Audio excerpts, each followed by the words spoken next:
Vale, bueno, pues como os he comentado, iniciamos la sesión de la grabación de la sesión para que luego los compañeros y compañeras que no pueden conectarse la puedan ver en diferido.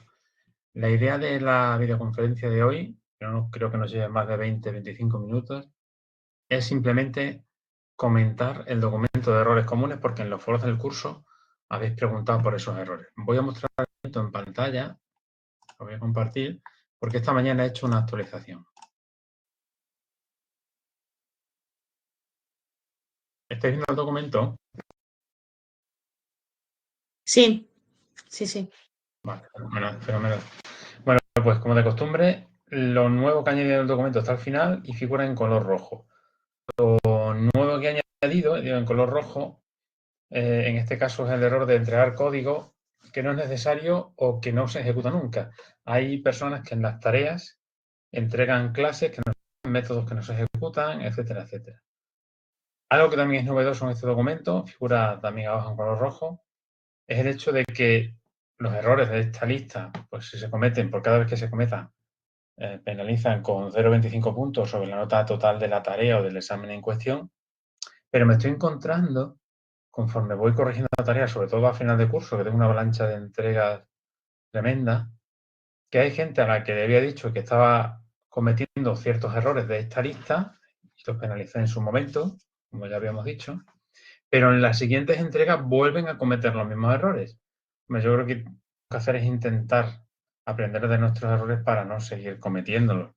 Por eso, el último párrafo que aparece en color rojo indica que la reiteración de estos errores en sucesivas entregas en tareas de exámenes serán penalizados con el doble de lo indicado anteriormente. ¿Esto qué quiere decir? Que si yo, por ejemplo, hago un bucle infinito en una tarea y lo penalizo con 0,25, y en la siguiente tarea vuelvo a introducir bucles infinitos, no estamos aprendiendo de los errores y de las correcciones. Entonces, esa segunda penalización en una tarea distinta o en un examen diferente ya no serían 0,25, 6 puntos. Es una manera de forzaros a que cumpláis con estos errores, mejor dicho, para no cometer estos errores. También he dicho en algún momento en los foros que es posible que haya errores que hay aquí y que alguien puede decir, oye, es que eso no es necesario. Por ejemplo, yo aquí en algún momento, en esta línea, digo, hacer impresiones de información sin formato adecuado, sin poner el $S, perdón, el tanto por ciento S, el tanto por ciento D, etcétera, etcétera. Sí que es cierto que Java me permite a la hora de imprimir poner un texto y sumarle un número y sale impreso, ¿vale? Una cosa es que Java lo permite y otra cosa es que en los momentos en los que nosotros estamos trabajando ahora mismo aprendiendo a programar, eso sea correcto o no sea correcto. He puesto un ejemplo que yo creo que es bastante gráfico en los foros. Es que vosotros sabéis que mucha gente conduciendo no pone los intermitentes para hacer un cambio de sentido. Bueno, digamos que ya saben conducir. Sin embargo, cuando estás haciendo el examen, haces un cambio de sentido sin poner intermitente y te penalizan el examen. Puede ser que hasta te suspendan.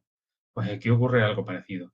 Es posible que haya gente que diga, es que yo sé mucha programación, incluso más que tú. Yo no lo pongo en duda, en absoluto. Pero como no tenemos una modalidad de enseñanza presencial donde yo vea día a día la evolución que tenéis y yo vea día a día el nivel que tenéis, tengo que pensar que no tenéis el nivel suficiente como para poder saltaros algunos de estos errores. Es que es cierto, y yo el primero, que algunas veces pues cometo este tipo de errores, entre comillas, porque Java me lo permite, incluso otros lenguajes.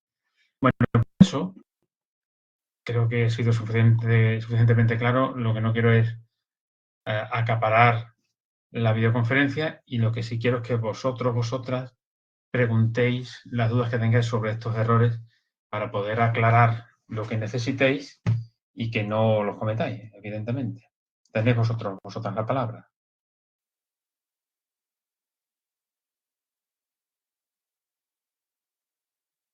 Yo creo que más o menos está claro lo que has dicho antes de las prácticas, que una siguiente práctica ya a la anterior corregida penalizará el doble. Yo creo que a lo mejor es también porque hemos entregado un par de ellas seguidas sin que nos hayas dado el resultado de la primera, entiendo yo, vamos.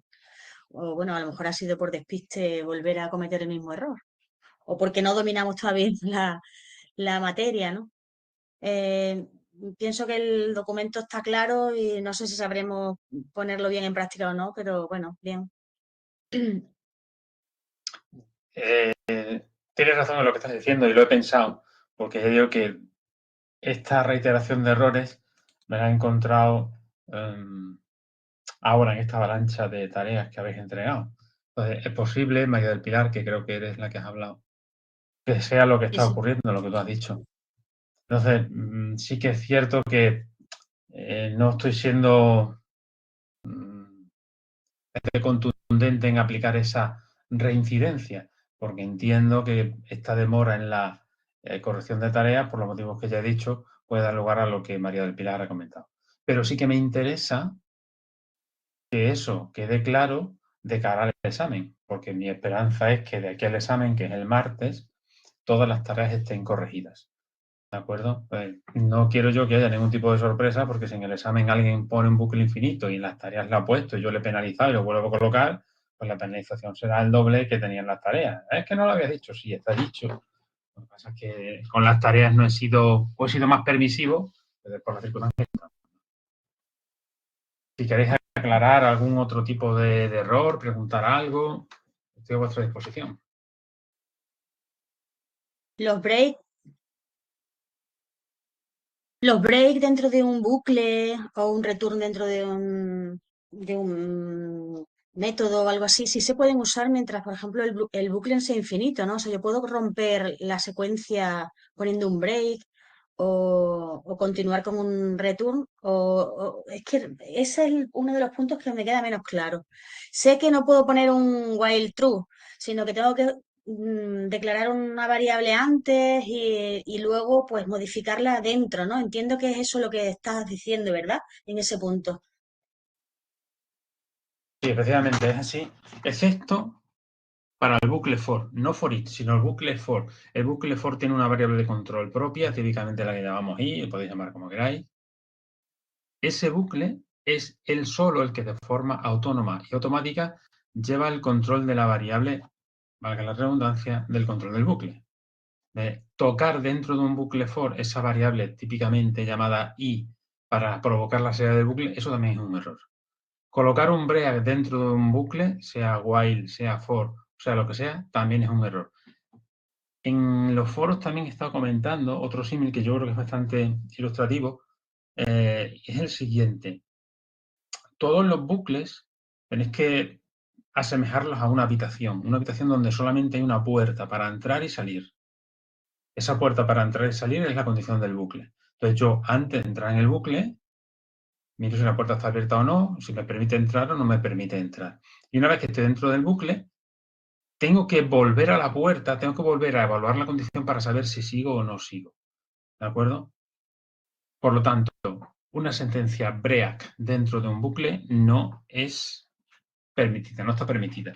De hecho, creo recordar que en el tema en el que se hablaba del break y el continue, os dije que no las usaseis. También os he puesto por ahí en los foros, y creo que también en el curso en el que se hablaba del break y del continue, que Java permite colocar etiquetas. Etiquetas son como unos nombres que yo asocio a una determinada línea de código, a la línea 37, por ejemplo. Y le pongo la etiqueta retorno. La línea 37 a partir de ahora se conoce como retorno dentro del código. Yo podría hacer un break retorno para hacer un salto directamente a esa línea. Eso también lo vamos a realizar. Eso no está permitido porque vulnera todo lo que es esta programación que nosotros estamos utilizando, programación orientada a objetos, pero que lleva por debajo una programación estructurada. Vosotros seguramente no lo habéis conocido, pero hubo en tiempos un lenguaje de programación llamado BASIC, donde había una sentencia goto, o ir hacia, y tú ponías el número de la línea a la que querías ir, goto 37, goto 48. Bueno, pues el símil que todos los informáticos teníamos de esos programas era el de un plato de espaguetis. De tal forma que hacer un mantenimiento, un control, una modificación de esos programas era el equivalente a coger un espagueti, empezar a tirar de él y sacarlo del plato de espaguetis sin que se rompiera. Eso era una auténtica locura. Y eso es lo que se trata de evitar con la programación estructurada, que está por debajo de la programación orientada a objetos. Entonces, pensad que cada bucle tiene una condición y esa condición es la que determina si entro o no entro en el bucle. Y si salgo o no salgo del bucle. Entonces, yo no puedo dentro de un bucle, en cualquier parte del bucle, poner un break porque me fuerza la salida del break. No. Que me habláis de un continúe, que ya sabéis que lo que hace es volver a evaluar la condición del bucle para ver si seguimos en él o no. Bueno, podríamos tolerarlo. Pero un break en ningún caso. Podemos mencionar una excepción. Y la excepción, la has dicho tú, es preguntando por el return. Imaginaros que yo tengo una colección, un array list, y estoy buscando un determinado elemento de ese array list. Entonces me pongo a recorrerlo con un for each o con un for, como queráis. Yo me pongo a buscar, imaginaros que tiene ese array list 100 elementos, y cuando voy por el elemento 18 lo he encontrado. Busco el elemento que buscaba. Perdón, encuentro el elemento que buscaba. No tiene sentido seguir hacia adelante. Y a lo mejor lo que queremos es, en ese método que está haciendo ese bucle, es saber si ese elemento existe o no existe. Entonces, lo que se hace típicamente es un return true, return false, para decir está o no está, o return el objeto que he encontrado. Entonces, dentro de un for o un while, podríamos encontrarnos un return para salir del bucle, pero hay una diferencia entre el return y el break. La diferencia está en que el sale del bucle y continúa por la siguiente línea, y el return sale del bucle, pero también sale del método que contiene el bucle. Esa es la diferencia. Pues en ese tipo de situaciones sí está permitido, sí vamos a permitir tener un bucle y hacer un return para directamente irnos, no solamente del bucle, sino del método que está ejecutando el bucle. No sé si está entendido o no está entendido. Sí, sí. Por mi parte, sí. Vale, fenomenal. ¿Más preguntas que tengáis?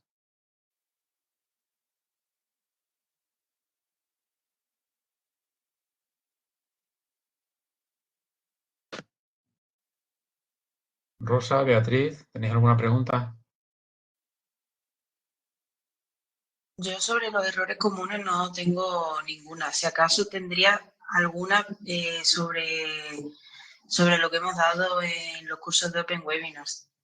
Y es sobre que como nos enseña a todo a hacerlo con Maven y en el curso este nuestro, el de programación, todo lo que hemos estado trabajando ha sido con Ant. ¿Cómo sería para poder poner los recursos en lugar de con dependencias con la clase Classpath? Porque no lo comentan, simplemente lo mencionan y a la hora de hacerlo en el examen y demás, de todas formas, esta tarde iba a practicar saber hacerlo bien. No te preocupes porque si llega el momento en el que tengas que usar esa información, la vas a encontrar directamente en el examen. Ah, estupendo, entonces. Vale, vale. De todas maneras, la diferencia entre Ant y Maven es la estructura del proyecto. Toda esa estructura la va a gestionar el propio IDE. Sí que es cierto que con un proyecto Maven tenemos un fichero pom.xml donde hay que incluir las referencias y tal, y quizás puede ser un poco más engorroso. A mí particularmente, en el momento en el que estamos ahora mismo de aprender a programar, yo recomiendo utilizar proyectos Ant que son como más sencillos. Pero bueno, eso va en gusto. Sí que es cierto que los alumnos, precisamente, en esta semana hemos estado con la defensa del proyecto de vuestros compañeros de la modalidad presencial que terminaban ahora el ciclo formativo y ellos utilizaban proyectos Maven porque gestionan mejor las dependencias, permiten más dependencias, en fin. Pero ahora mismo, en el momento en el que estamos, yo prefiero un proyecto Ant. No obstante, ha habido gente que en la práctica me lo ha entregado con Maven. Pues no pasa nada. Yo no he dicho hazlo así, hazlo asado. Si quieres algo en concreto, os lo pediré. Yo seguramente he sido alguna de las que ha entregado con Maven, pero porque hasta hace relativamente poco no sabía la diferencia. Bueno, pues ya está. No hay ningún problema. Mientras compile, ejecute y se pueda ver qué es lo que estás haciendo, no hay ningún tipo de problema. Vale, de acuerdo. Gracias. ¿Alguna otra preguntilla? Nada, ¿cómo va a ser el examen? Danos una pista. Pues como dice el chiste, oro parece, plata no es. Esa es la pista. La pista me la habéis preguntado varias veces en los foros y os he respondido en los foros. Pues va a ser de una complejidad similar a las tareas. Pero obviamente no a las primeras tareas, que eran más sencillas, sino a las últimas tareas que hemos estado haciendo, donde ya se puede usar prácticamente de todo. Por cierto, ahora que digo usar prácticamente de todo, uno de los errores comunes que hay en esa lista de errores comunes es usar contenidos que no se han visto en el curso.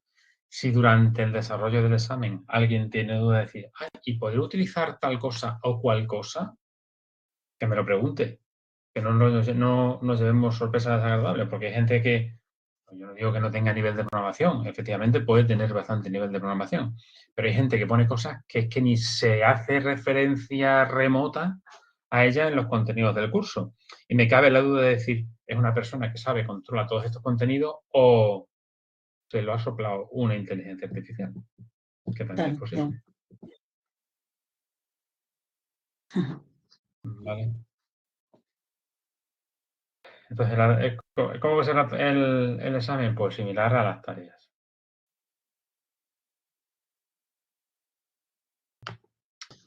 Venga, Lanza, preguntar.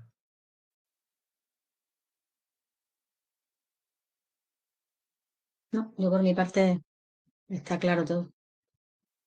Bueno, pues entonces terminamos aquí la sesión esta de videoconferencia.